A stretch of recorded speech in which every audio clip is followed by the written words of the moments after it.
નમસ્કાર દોસ્તો, આ વાર્તા સાંભળીને તમે પૂરેપૂરા ચોંકી જશો અને તમારા રૂવાટા 100% ઊભા થઈ જશે. નમસ્કાર મિત્રો, ફરી એકવાર સ્વાગત છે તમારું અમારી એક નવી કહાનીની અંદર. હું રાત્રે બધા સૂઈ ગયા હતા, પછી છત ઉપર જઈને સિગરેટ પી રહ્યો હતો અને ત્યાં જ અચાનક મારા કાનમાં એક વિચિત્ર અવાજ આવવા લાગ્યો હતો. હું વિચારવા પડી ગયો કે અડધી રાત્રે આ અવાજ શેનો છે. અવાજ છત ઉપર બનેલા રૂમમાંથી આવી રહ્યો હતો અને જેની અંદર ભાડે સપના મેડમ રહેતા હતા અને તે પ્રાઇવેટ સ્કૂલની અંદર એક ટીચરની નોકરી કરતા હતા. મારા મનમાં તાલાવેલી થવા લાગી હતી અને ધીરે ધીરે હું તેના રૂમની નજીક ગયો હતો. જેમ જેમ હું રૂમની નજીક જઈ રહ્યો હતો તેમ અવાજ વધવા લાગ્યો હતો. મેં જઈને દરવાજા નજીક પહોંચી ગયો હતો. હવે અવાજ બિલકુલ સાફ આવી રહ્યો હતો અને તેના ઉપરથી મને બધી જ ખબર પડી રહી હતી કે સપના મેડમ અંકલ અંકલ કેમ બોલી રહ્યા હતા. હું વિચારવા લાગ્યો કે મેડમ અડધી રાત્રે આ કોનું નામ જપી રહ્યા છે. ત્યાર પછી હું અત્યારે કોલેજ કરી રહ્યો હતો, નાનો તો નહોતો અને આનો મતલબ સાફ સમજી રહ્યો હતો કે રૂમની અંદર અત્યારે શું ચાલી રહ્યું છે. તો મેં દરવાજાની અંદરથી જોવાની કોશિશ કરી હતી, પરંતુ મને કંઈ પણ દેખાયું નહીં.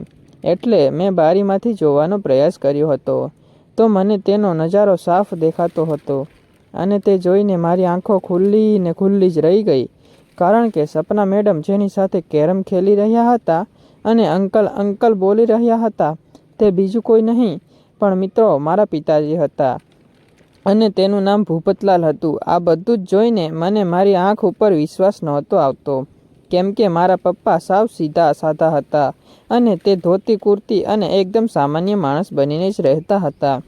પરંતુ અત્યારે ભૂપતલાલ એક જોરદાર પાત્ર ભજવી રહ્યા હતા. જેમ કે તેને જોઈને હું શ્વાસ લેવાનું પણ ભૂલી ગયો હતો.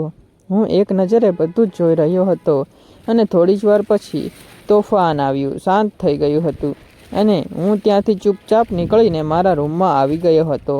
મારી નજરે જોયેલું દ્રશ્ય મારી આંખોથી દૂર નહોતું થતું અને થોડી જ વાર પછી મારા ચહેરા ઉપર એક અલગ જ મુસ્કુરાહટ આવી ગઈ હતી અને મનમાં ને મનમાં તો એક પ્લાન બનવા લાગ્યો હતો, જાણે કંઈક અલગ જ થવાનું છે. હું એવું કરવા માંગતો હતો કે જે સપના મેડમે અને ભૂપતલાલે વિચાર્યું નહીં હોય. મારા બાપુજી ભાવનગર હેડની અંદર અનાજ લે વેચનું કામ કરતા હતા અને તે ખૂબ જ સારા એવા વ્યક્તિ હતા. માર્કેટની અંદર તેનું મોટું એવું નામ હતું.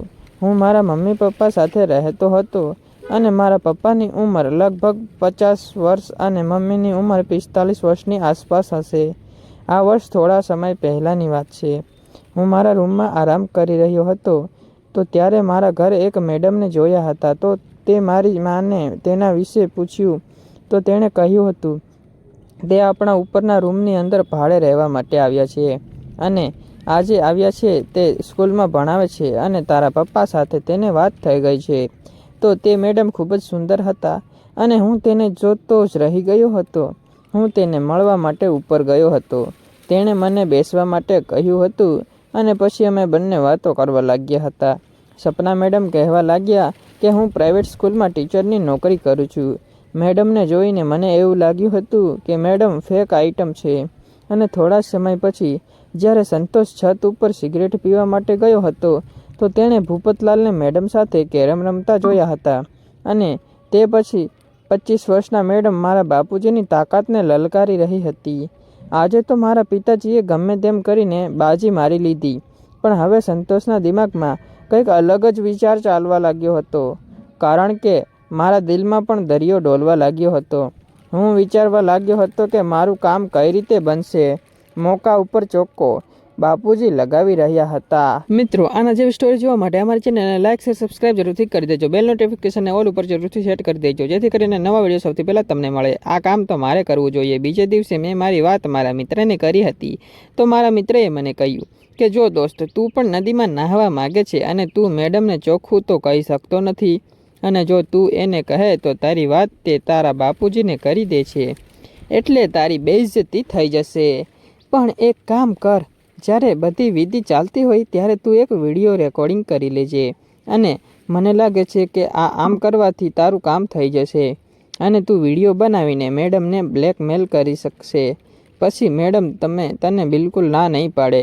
બીજે દિવસે મેડમ સ્કૂલે ગયા હતા એટલે મેં એક નાનો એવો સ્પાય કેમેરો લીધો હતો, મેડમના રૂમમાં છુપાવી દીધો. હવે હું રાત થવાની રાહ જોવા લાગ્યો હતો. આજે પણ સાંજ પડતાની સાથે જ બાપુજી અને મેડમ કેરમ રમવા લાગ્યા હતા. હું મારા મોબાઈલની અંદર લાઈવ સ્ટ્રીમિંગ જોઈ રહ્યો હતો અને હું તેની વાત પણ સાંભળી રહ્યો હતો. અને તેની વાત સાંભળીને એટલું તો સમજણમાં આવતું હતું કે મારા બાપુજી તેને પૈસાની મદદ કરતા હતા અને એટલા માટે મેડમ તેને ફૂલ સર્વિસ આપતા હતા અને સારી સર્વિસ આપતા હતા અને ઓવરનાઇટ આપતા હતા. પૈસાના બદલે બાપુજીએ ફુલેવરની રાણી પકડી રાખી હતી. બીજે દિવસે સવારે મેં સાંજે રેકોર્ડ કરેલો વિડીયો વોટ્સઅપ ઉપર મેડમને મોકલી દીધો હતો. જ્યારે મેડમે વિડીયો જોયો હતો તો મેડમનો પરસેવો છૂટી ગયો હતો અને તે સ્કૂલેથી છુટ્ટી લઈને રૂમ ઉપર પાછા આવી ગયા હતા. તો થોડી જ વાર પછી હું પણ કોલેજથી ઘરે આવ્યો હતો. ત્યાર પછી હાથ પગ ધોયા હતા અને પછી હું સીધો મેડમના ઘર પાસે ગયો હતો અને મેડમને કહ્યું કે આ વિડીયો હું મારા મમ્મીને પણ બતાવીશ અને પછી જુઓ તમને મારામાં ધક્કા મારીને ઘરેથી બહાર કાઢી મૂકશે. તેની વાત સાંભળીને મેડમ રડવા લાગ્યા અને તે હાથ પગ ધોળવા લાગ્યા હતા. મને કહી રહ્યા હતા કે પ્લીઝ એવું ન કરતો, મારી જિંદગી હાવ બરબાદ થઈ જશે. પહેલેથી જ મારા જીવનની અંદર ખૂબ મોટી તકલીફ છે. તે મને કહી રહ્યા હતા કે મારે પૈસાની ખૂબ જ જરૂર હતી. ગામડાની અંદર મારા બુઢા મા બાપ છે અને હું એક સ્કૂલમાં ભણાવું છું, પરંતુ આટલા પૈસાથી ફક્ત મારો પોતાનો ખર્ચો નીકળે છે, એટલે હું મારા મા બાપને પૈસા મોકલી શકતી ન હતી. જ્યારે તારા પપ્પાએ મને ઓફર આપી હતી કે તો હું તેને ના ન પાડી શકી. કહ્યું કે મારે આ વાતોથી કંઈ લેવા દેવા નથી, તમે બંને જે કરો તે, પરંતુ જો તમે અહીંયા રહેવા માંગો હો તો તમે મને પણ કેરમ રમવાનો મોકો આપવો પડશે. બાકી મને તમારા મેટર સાથે કોઈ લેવા દેવા નથી. અને હા, તો ત્યાર પછી મેડમે કહ્યું ઠીક છે, મને કંઈ પ્રોબ્લેમ નથી, તું મારી સાથે પણ આનંદથી કેરમ રમી શકે છે. તો ત્યાર પછી થોડા દિવસો પછી મેડમ મારી સાથે કેરમ રમતા સાંજે મારા પપ્પા સાથે કેરમ રમતા. પરંતુ એક દિવસ એવું થયું ને હું અને પપ્પા એક સાથે ભેગા થઈ ગયા અને પછી જે ખેલ જામ્યો હતો તે સાંભળવા માટે વિડીયોને લાઇક કરી દેજો અને ચેનલને સબસ્ક્રાઈબ કરી નાખજો યાર.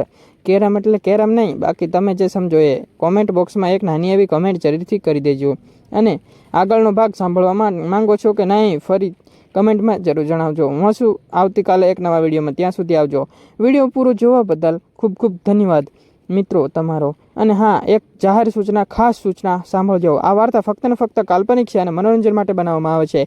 કોઈ પણ ધર્મ કે વ્યક્તિ સાથે લાગે વળગતું નથી. આમાં જે પણ કાંઈ છે બધું કાલ્પનિક છે. ઓકે, વિડીયો જુઓ, આનંદ માણો. કાલે ફરી મળશું એક નવા વિડીયો સાથે. ત્યાં સુધી આવજો. હા, આ ઘટના પણ ફક્ત કાલ્પનિક છે. મનોરંજન માણો. લાઈક શેર સબસ્ક્રાઈબ કરો. લાઈક કરો.